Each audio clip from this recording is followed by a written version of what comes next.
All right, how you doing? Welcome to the channel. So this coming Saturday, Tyson Fury takes on Francis Ngannou.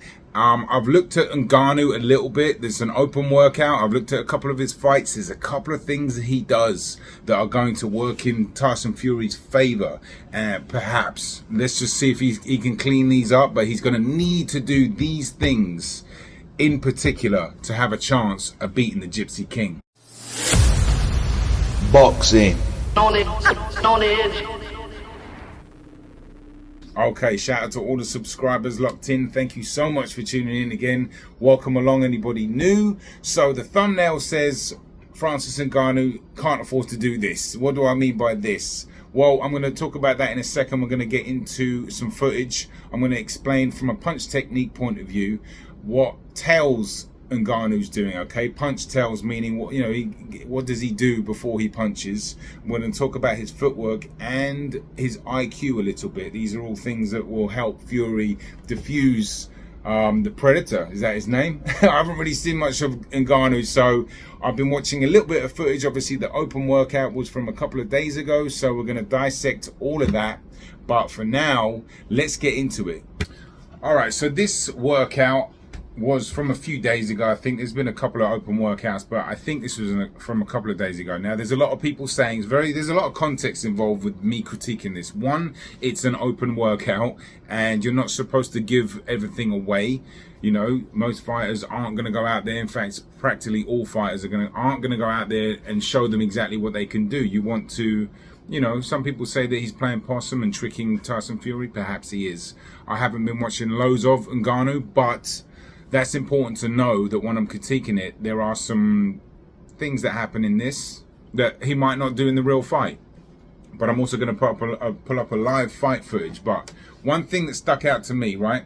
And now, Ngannou's jab, right, is going to be the key weapon. No question about it. Because when you're dealing with somebody like Tyson Fury, a very intelligent fighter who's steps ahead of you, okay, you can't just, obviously Ngannou's backhand, his right hand is powerful, but his right hand is what's spoken about, whether it be that looping uppercut or a 1-2 or whatever. That backhand is what he's trying to land to end the fight or do some damage. But you can't just walk in and somebody like Tyson Fury and land a backhand, especially if you're not a boxer. So Ngannou's jab, which there are some issues with it, he needs to use that and clean it up and get it in as quick as possible without any tells. A tell is what I'm about to show you, which he does a lot. What you'll notice here, right, is Ngannou, before he jabs, it's almost on every single jab. Now, again, this is an open workout. He's probably going a little bit slower. That's fine, but the tells are there. His punching tells are there. And what he'll do with his lead hand, before he jabs it, he drops it a little bit like this, okay? And then punches. Not all the time, but a majority of the time. And that is a big problem, because Fury is looking for stuff like this, okay? He's looking to read his opponents, and he'll see that movement. If they haven't already done their film, which I'm sure they have, he's going to see that straight away. He's going to be able to read that, and he's going to know when the backhand's coming, or how to counter the jab, or how to move back, parry the jab. He's going to have that jab under control from round one. And look, every time Ngannou throws it, it's very subtle. So I'm not trying to be too hard on the guy. It's not so bad, but it's like at the highest level when you're dealing with a cerebral fighter, somebody with a computer system in their brain, the highest intel, it moves faster. The fight slows down, and when you're dealing with somebody like an MMA fighter like Ngannou, who's already quite slow, it's just going to be like, Fury's going to see that even quicker. Let me show you exactly. It's just a parry down. He drops his hands a lot. He has that lead hand very far open, but then he'll drop it and then he'll jab, and he's got his elbow kinked a little bit too, which doesn't provide the most powerful jab, but really and truly he wants to set that backhand up, so it doesn't really matter that much. It's landing the jab and getting the deflection, the distraction for, it's like a magic trick, right? You want to do like what's over here and then bang. That's what you want. That's what the goal should be. or maybe, you know, Mike Tyson, who's obviously in the corner of Ngannou, was showing him to land the body shots where jab to the head, right hand to the belly. That's not a bad idea, because the belly is going to be, you know, a better target, although Fury will be out of range most likely. See that right there? He just moves it down ever so slightly, okay? Now, you could say, well, other fighters do that. Yeah, they do. They do. Tyson Fury does it a little bit. A lot of fighters do tails. But they're also doing a lot of other nuanced stuff. Sometimes it's deliberate, sometimes it's not. They're moving in with their feet. Another thing I'll get onto is Ngannou's footwork, which is pretty atrocious, to be honest with you. No disrespect again. I don't Ngannou fans are gonna want to hear what I've got to say about his footwork, but it's pretty bad. And I don't know if that's how MMA, I don't really follow MMA, so I'm just talking from a boxing standpoint, breaking it down how it's gonna appear in the ring. But it's pretty shocking. But, you know, here he is again with the jab. Goodness.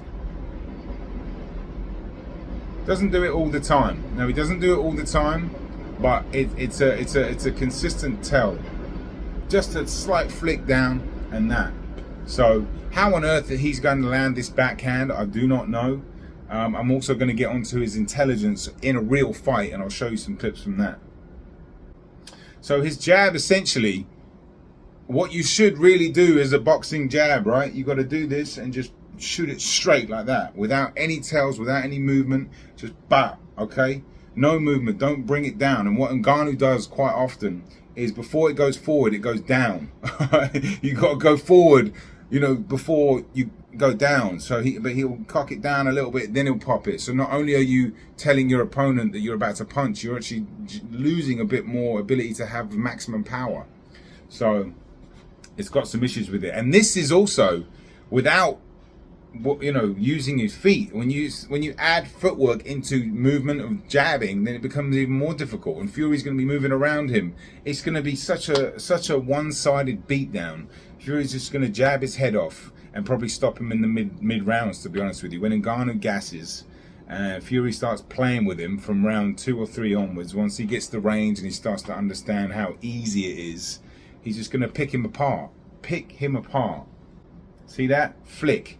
I'll even show you this clip here. He flicks it down, shoots it up. That little flick is 0.1, 0.2 milliseconds that Fury's able to read. When you're dealing with the highest level, as I said, somebody with that kind of intelligence, you only need 0.2 milliseconds of tell. He's going to see that, and they'll get onto the IQ, as I mentioned, because he does it over and over and over and over. So now you're starting to read patterns, okay? Fair play to Ngannou. Look, I'm really generally pleased for him. He's getting a massive payday, and I couldn't be happier. I really enjoy it. Well, I don't know the guy, obviously. It means a lot when fighters get paid well. It really do. I don't know why, but I love it. And I'm super happy for them both get their money, because they go through hell and back in this game, especially in MMA, you know. So good for him, but he's got his work cut out. It almost looks like he's got a bionic arm.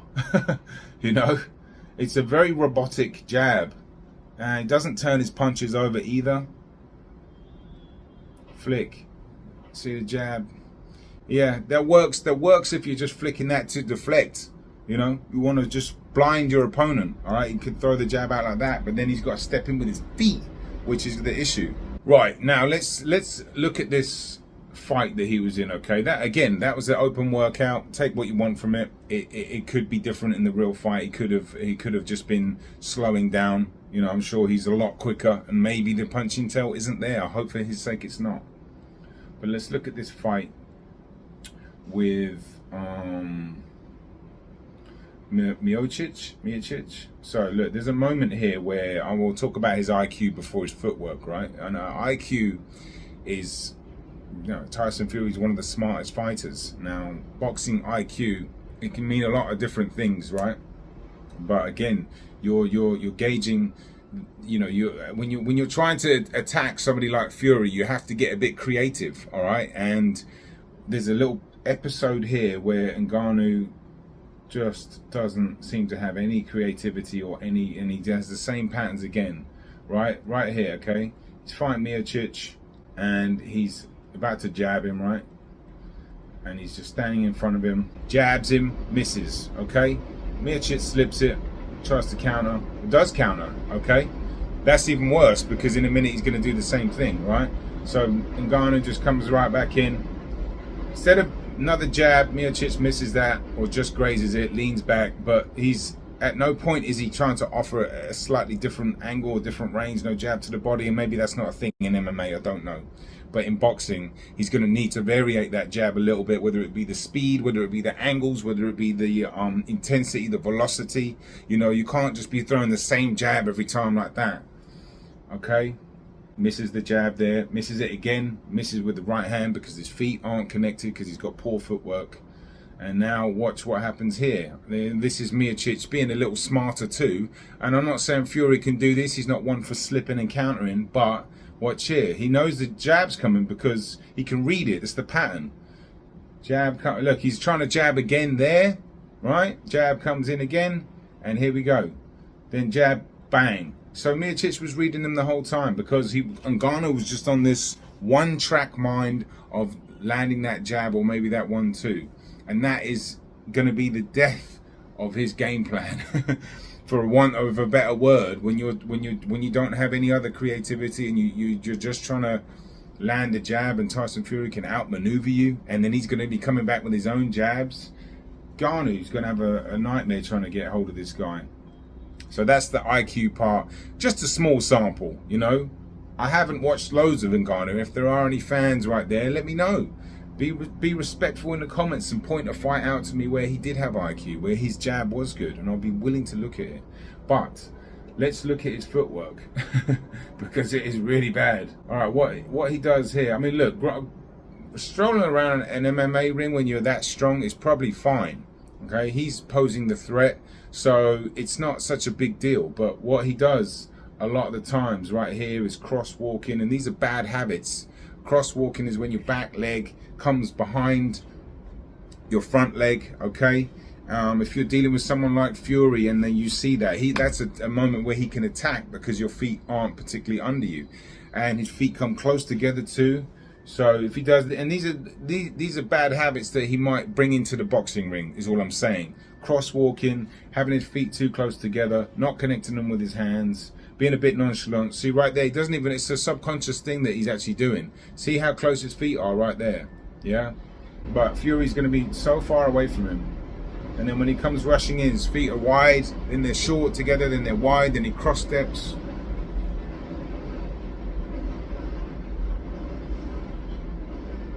And then he's got his hands down. Fury's going to jab his head off. He's going to box his head off, as he should. He should. Fury, you know, remember when McGregor fought Mayweather and Max Kellerman said McGregor's not going to land a single punch, and actually he landed a few punches, and you know, Mayweather said that he was just, you know, deliberately, you know, taking his time or something like that. But you know, the reality is McGregor did have some success. And I was watching Chris Andre's breakdown. Shout out to you, bro. Amazing channel, one of the smartest, best analysts in the sport. But he did a breakdown of this, and he brought up some great points about a chaotic rhythm or a new rhythm of a fighter, or you know, a different style type thing. How it can take a couple of rounds to get adjusted to, because it's just a different tempo. And he brought up Mayorga versus Mosley, and then damn, I forget though. There was an old Joe Lewis fight where he brought up examples where, you know, it is true. And you know, when you're dealing with a different, rugged, unorthodox, actually was the perfect word, unorthodox chaos, it can take a boxer a minute or two or a couple of rounds, and that's when Ngannou's going to have his best opportunity. So Fury, he will be on his P's and Q's early on, right? He'll be moving, he'll be very aware of that power and that strength, and he'll be on his bike to negate the footwork to stop Ngannou coming in. But it's Ngannou's jab that he's going to be wary of. Obviously his backhand, but Ngannou's gonna have to he's gonna be dangerous for the first couple of rounds, but after that, you know, Fury should have him under control and then get him tired and stop him late, but you know, the footwork issues are quite bad, you know, because he does it so often. It's hard to reverse that, and you put him in a boxing ring with someone that can move, it's going to spell disaster. But look, I do wish him well. I'm, you know, quite straightforward when I critique things. I just say what I see, and you know, it is what it is. And if this fight doesn't end up on the inside, which I'm sure it will be scrappy at times, I'm sure there'll be a bit of holding, and Fury will try and kill and turn, you know, it just be probably Fury's favour, because Ngannou, as strong as he is, he doesn't really have the footwork or the base, you know, at that level. Fury will know exactly how to hold him and manipulate his guard and use his height and lean on him and stuff like that. He's gonna be in for a world of tricks. Fury's gonna drop all the tricks on him if he needs to, but he should just be able to move, box and jab. It could be quite a really boring fight, to be honest with you. Well, look, that's it from me. Just a little playful, you know, breakdown of Ngannou's punch technique. Again, it was an open workout. I'm not going to take too much from that. And again, this is an MMA fight. I haven't watched all of his fights. I've just watched a little bit now. Let me know your thoughts in the comments. Peace and love. Boxing on the edge. I'm out. Boxing on the edge.